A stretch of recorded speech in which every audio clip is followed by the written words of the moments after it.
মালার জন্য এতগুলো রুদ্রাক্ষই লাগবে।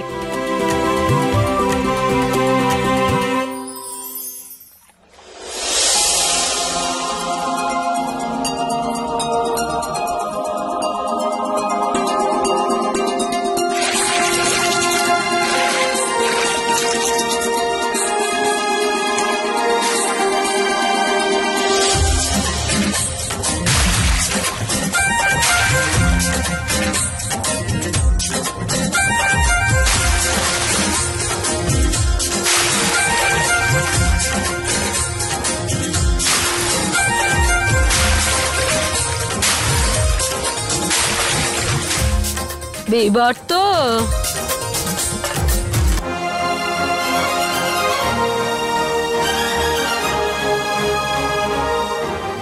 বিবর্ত, বিবর্ত,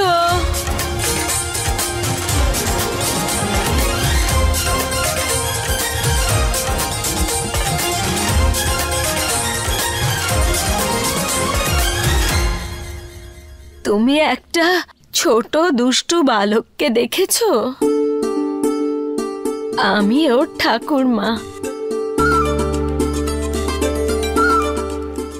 আমি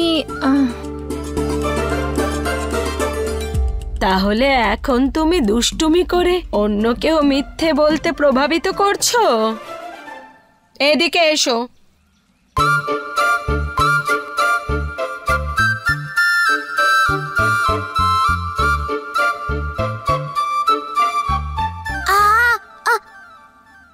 ক্ষমা চাও ওনার কাছে, চাও ক্ষমা।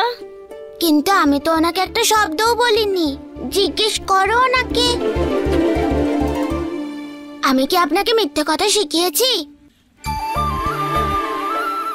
না, ও এমন কিছু তো বলেনি, কিন্তু ইশারা করেছিল তো, তাই না?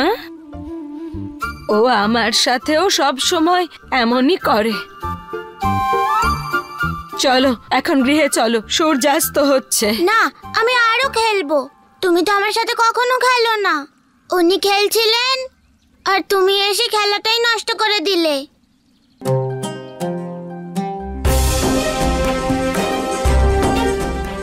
আপনি আমার সাথে আরো একটু খেলবেন তো? খেলবো, যদি তোমার দিদা রাজি হয় তাহলে। ঠিক আছে ঠিক আছে, কিন্তু সূর্যাস্ত অবধি, তারপর আমরা গৃহে যাব।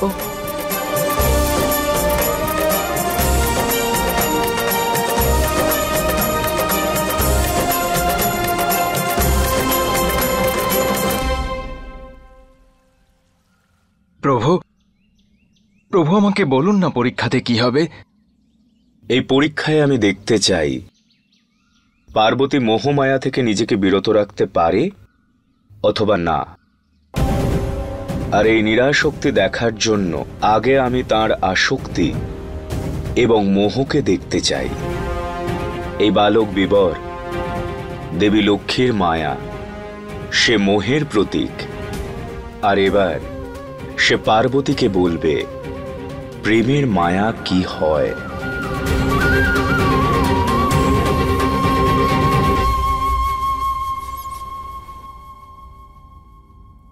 আশা করছি যে আমাদের মধ্যে কেউ একজন দিতির পরিকল্পনা যেন জানতে পারে। কিছু জানতে পারলেন? না দেবরাজ, আমি উত্তর দিকের প্রতিটি জায়গা পরীক্ষা করেছি, কিন্তু ওখানে অসুরদের কোনো অস্তিত্বই নেই।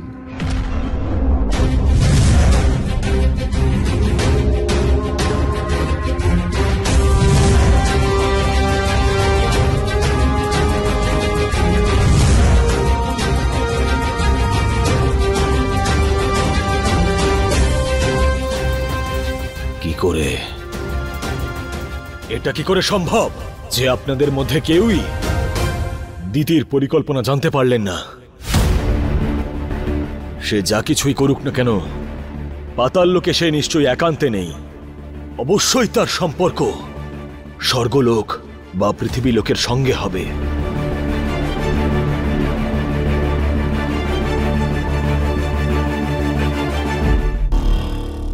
কিন্তু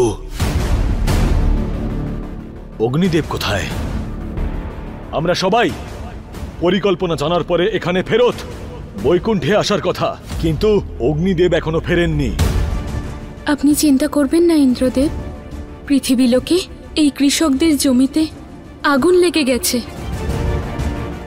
অগ্নিদেব তাদেরই সাহায্য করতে গেছেন, উনি শীঘ্রই ফিরে আসবেন। ঠিক আছে, আমাদের খোঁজ চালিয়ে যেতে হবে। আর অবশ্যই আপনারা গন্ধর্বদের এবং অপ্সরাদের সাহায্য নিতে পারেন। আপনি স্বর্গলোক এবং পৃথিবী লোকের ওপর নজর রাখবেন।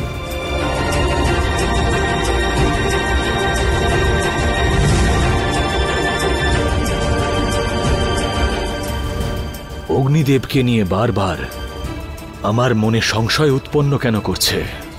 এই যে কৃষকের জমি আগুনে পুড়ে ছাই হয়ে যাচ্ছে, অন্য কোনো ষড়যন্ত্রের জন্য নয় তো? এবার ব্যাস ব্যাস ব্যাস, অনেক খেলা হয়ে গেছে। ঠাকুমা, আমাকে মাতা পার্বতীর সাথে আরো একটু খেলতে দাও না। কি বললে তুমি? তুমি আমায় মা বললে? হ্যাঁ।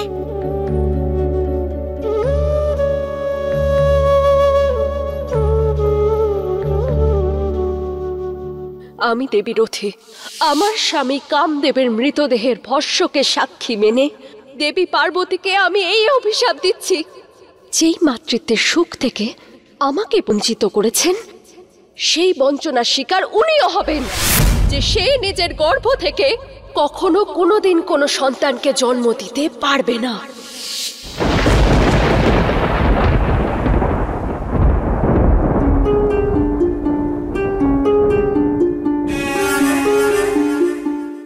পুত্র, তুমি অনেক খেলেছ, তোমার তো এবার খিদেও পেয়েছে না?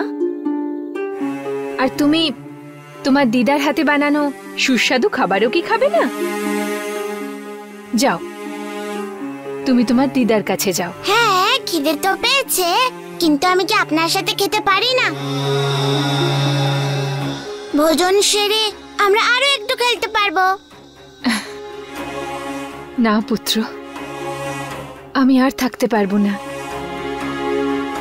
আমি এক মহত্বপূর্ণ কাজের মধ্যে আছি। ঠিক আছে।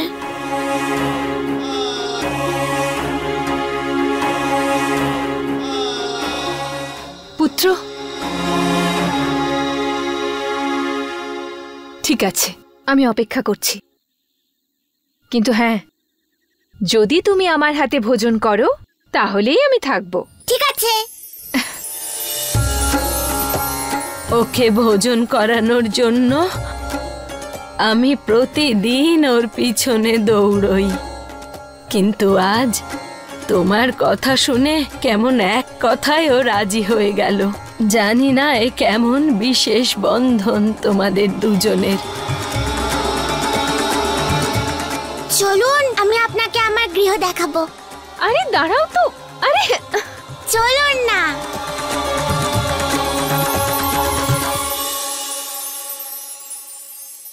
আমরা সবাই সেই ক্ষণের প্রতীক্ষা করছি মহাদেব, যখন আপনি আর দেবী পার্বতী পুনরায় এক হবেন, পুনরায় আবার এই সৃষ্টিতে শিব আর শক্তির মিলনের আনন্দ ছড়াবে। সেই মুহূর্ত শীঘ্রই আসতে চলেছে দেবী লক্ষ্মী।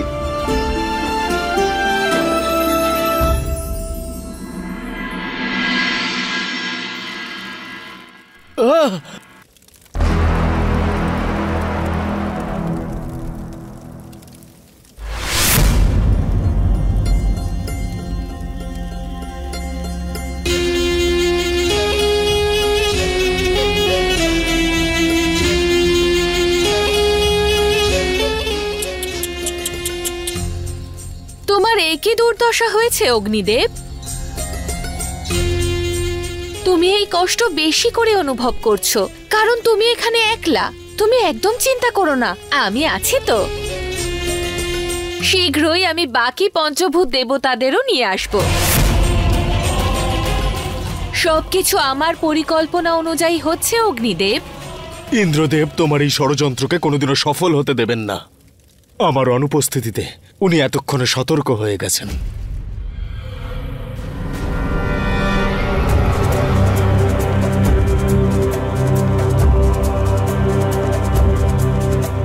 যদি অগ্নিদেব এখানে কোনো কৃষককে সাহায্য করতে এসে থাকেন, তাহলে এই জমি পুড়ে কি করে যেতে পারে?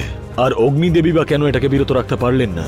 এর মধ্যে আবার দৈত্য মাতা দিতির কোনো ষড়যন্ত্র নেই তো?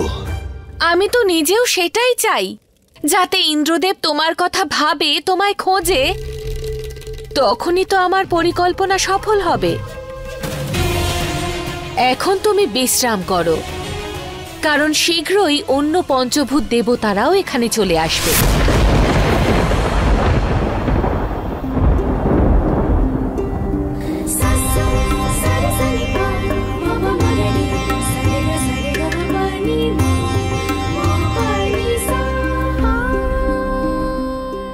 আরে তুমি কেন কষ্ট করছো? তুমি তো আমাদের অতিথি। তাতে কি হয়েছে?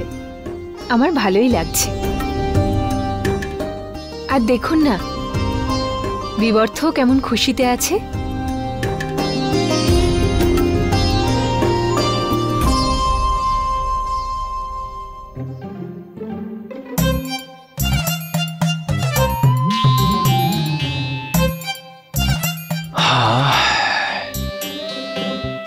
এত দূর থেকেও মায়ের হাতের সুস্বাদু রান্নার সুগন্ধ আসছে প্রভু।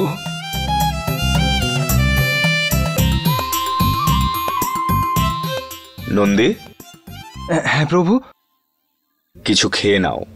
না না প্রভু, আমার খিদে পায়নি। আমি আপনার বাহন। যদি যদি আপনি ক্ষুধার্ত থাকতে পারেন তাহলে আমিও থাকতে পারবো প্রভু। যেমন তুমি চাইছো।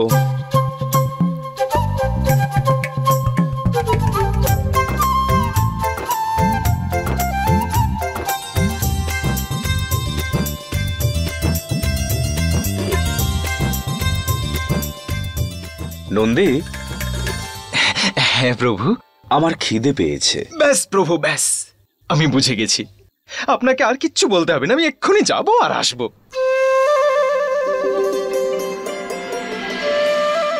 অগ্নিদেব, আমি আপনাকে আহ্বান জানাচ্ছি। আপনি যেখানেই থাকুন, এই মুহূর্তে উপস্থিত হন।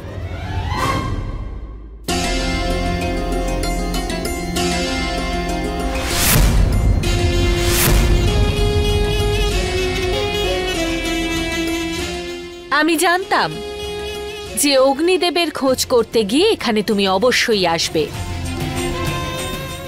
সেই কারণে ভাবছিলাম আমি নিজেই বরং বলে দিই যে এই সময় অগ্নিদেব পাতাল লোকে আমার বন্দী হয়ে আছে। এছাড়াও আমার কাছে তোমার জন্য আরো একটা শুভ সংবাদ আছে। যেই মুহূর্তে তুমি অগ্নিদেবকে খুঁজতে ব্যস্ত ছিলে, ওই মুহূর্তে আমি আমার অসুর পুত্রদের ভূদেবীকে আক্রমণ করতে পাঠিয়েছিলাম।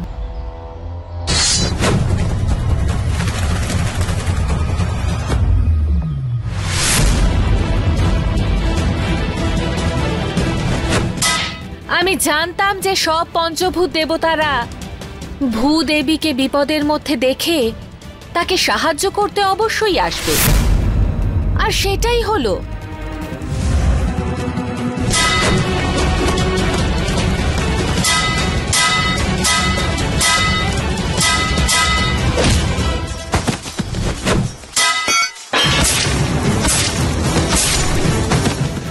আমার শীঘ্রই বৈকুণ্ঠে ফিরে ইন্দ্রদেবকে সতর্ক করতে হবে।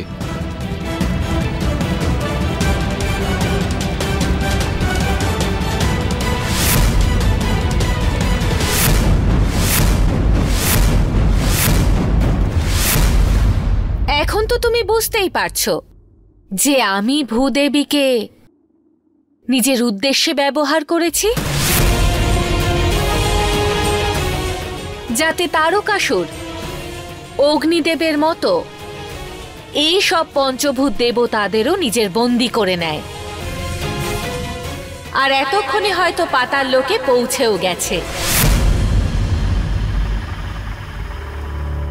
সব রকম প্রচেষ্টা করে আমি দেখে নিয়েছি, কিন্তু এখান থেকে বাইরে যাওয়ার কোনো পথ নেই। দৈত্য মাতা চায় যাতে ইন্দ্রদেব স্বয়ং এখানে এসে আমাদেরকে মুক্ত করেন, তা না হলে আমাদের এই রূপেই বন্দি করে রেখে দেবেন।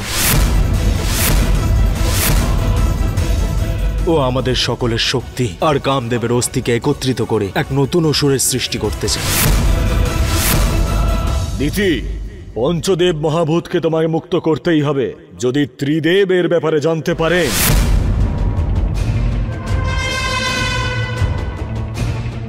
কে জানাবে ওনাকে?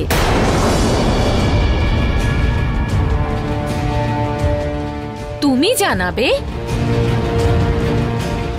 কিন্তু তুমি ওনাকে কিভাবে জানাবে যে তোমার মূর্খতার জন্য সব পঞ্চভূত দেবতাদের দৈত্য মাতা দিতি নিজের বন্দী করে নিয়েছে? দেবতাদের মুক্তির অন্য কোনো উপায় খোঁজো দেবরাজ ইন্দ্র। চেষ্টা করে দেখো ওদের রক্ষা করতে পারো কিনা।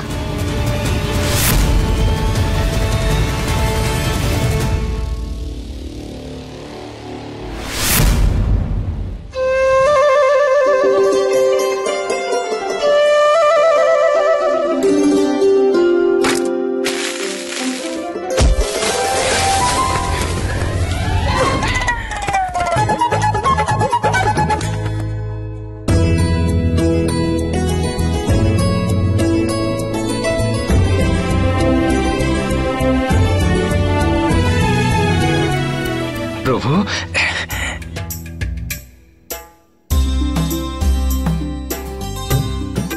নন্দী, তুমিও খেয়ে নাও। হ্যাঁ প্রভু।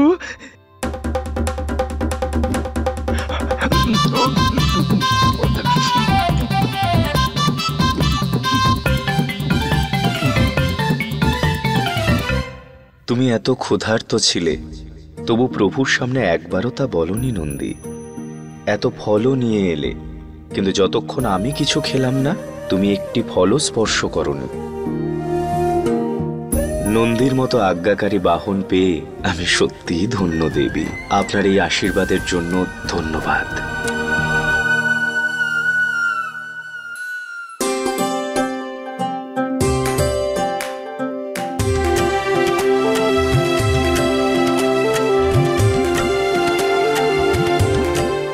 ওকে চুপচাপ থাকতে দেখে ভুলো না, ও মৌন আছে। তার মানে ওর দুষ্টু বুদ্ধি দিয়ে নতুন কোনো পরিকল্পনা করছে। আমি বোধহয় বুঝতে পারছি যে ওর মনে কি চলছে।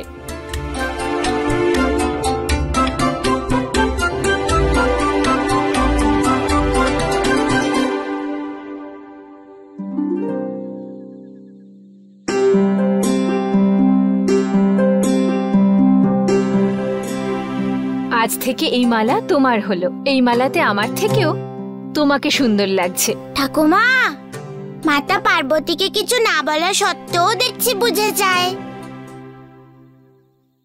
কিন্তু আপনি কি করে জানলেন যে এই মালা আমার খুব পছন্দের?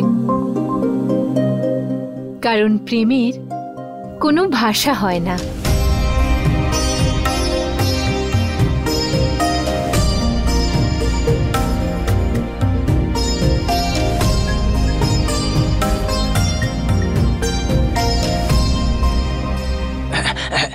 প্রভু,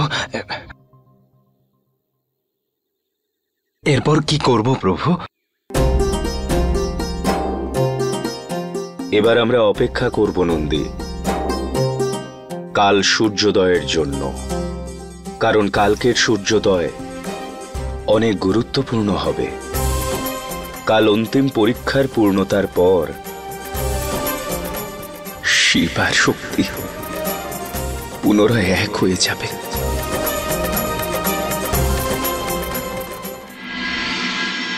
আমি খুব প্রসন্ন হয়েছি যে তুমি তোমাকে অতিথি হিসেবে আপ্যায়ন করার সুযোগ দিয়েছো। না না, ধন্যবাদ তো আমার দেওয়া উচিত। নিজের পরিবারের থেকে এত দূরে এসে আপনার আর বিবর্ধের কারণে আমি কিছু সময়ের জন্য পরিবারের ভালোবাসা তো পেলাম। বিবর্ত কোথায়? যাওয়ার আগে আমি ওর সঙ্গে দেখা করতে চাই। কোথায় আবার? নদীতে খেলছে নিশ্চয়ই। ও বলছিল যে ও মাছ ধরতে যাবে। আমি একেবারেই ভাবিনি যে এত কম সময়ে আমি ওকে এত ভালোবেসে ফেলবো। জানি না এই শেষ দেখা কেমন হবে।